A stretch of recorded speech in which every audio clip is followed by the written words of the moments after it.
Hello student, आज के इस वीडियो में हम लोग कक्षा 7 की हिंदी फर्स्ट में चैप्टर नंबर 8 नीलू नामक पाठ का अध्ययन करेंगे।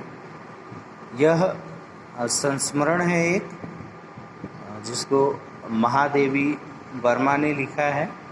महादेवी वर्मा के द्वारा लिखा गया एक संस्मरण है। संस्मरण यानी स्वयं के साथ हुई घटनाओं या अपनी स्मृति के आधार पर अपने साथ हुई उस घटनाओं को लिखना संस्मरण कहलाता है। और जीवनी किसी अन्य व्यक्ति के द्वारा लिखी जाती है। ये संस्मरण और जीवनी में अंतर है कि जीवनी किसी अन्य व्यक्ति के द्वारा लिखी जाती है और संस्मरण स्वयं के द्वारा लिखी जाती है अपनी स्मृति के आधार पर। तो यह महादेवी वर्मा का संस्मरण है जिसमें उन्होंने ये बताने का प्रयास किया है कि मनुष्य के साथ साथ जिस प्रकार मनुष्य में मानवीय संवेदनाएं होती हैं, ठीक उसी प्रकार पशुओं में भी संवेदनाएं होती हैं, जिसको वो अपनी हिसाब से अपनी माध्यम से व्यक्त करते हैं।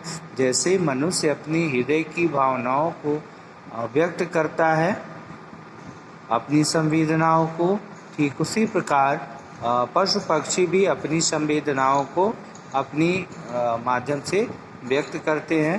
तो इसी पर आधारित ये चैप्टर है। नीलू और उसकी माँ लूसी की ये भावपूर्ण चित्रण यहाँ पर किया गया है। महादेवी वर्मा का यह संस्मरण है, यानी उनके साथ हुई ये घटना है जिसको उन्होंने यहाँ पर प्रस्तुत किया है। तो आइए इसको पढ़ने से पहले, अध्ययन करने से पहले इसके कुछ कठिन शब्दों के बारे में जान लेते हैं। इसमें जो शब्द आए हुए हैं कठिन शब्द, उनको हम जान लें और लेखक परिचय को जान लें कि महादेवी वर्मा का स्वभाव कैसा था, क्या क्या उनकी रचनाएं हैं उनके बारे में। तो उससे पहले हम कठिन शब्दों को जान लें। देखिए, अपूर्ण का अर्थ है अधूरा, यानी जो अपूर्ण है यानी पूरा नहीं हुआ है वो अधूरा होगा, कहलाएगा। वेगवती यानी तीव्र, तेज गति वाली या वेग से युक्त, स्पीड से, तीव्रता से मतलब है। अब आभास का अर्थ है एहसास, झलक, छाया। रोम यानी छिद्र, जो बाल होते हैं शरीर के ऊपर, वो उसकी बात हो रही है, रोम की यानी छिद्र की। सजग यानी सतर्क, सावधान यानी तैयार, अलर्ट। राजसी का अर्थ है राजा के योग्य व्यवहार। राजसी यानी राजा के योग्य व्यवहार, राजा के जैसा व्यवहार। सहज यानी जन्मजात या सरल, दोनों अर्थ है सहज का। चेतना यानी स्मृति, होश हवास, याद, भुलक्कड़पन, भूलने की आदत। परिवेश मतलब माहौल, वातावरण। घ्राण शक्ति यानी जो सूंघने की शक्ति होती है, क्षमता होती है, उसको हम घ्राण शक्ति कहते हैं, सूंघने की शक्ति को।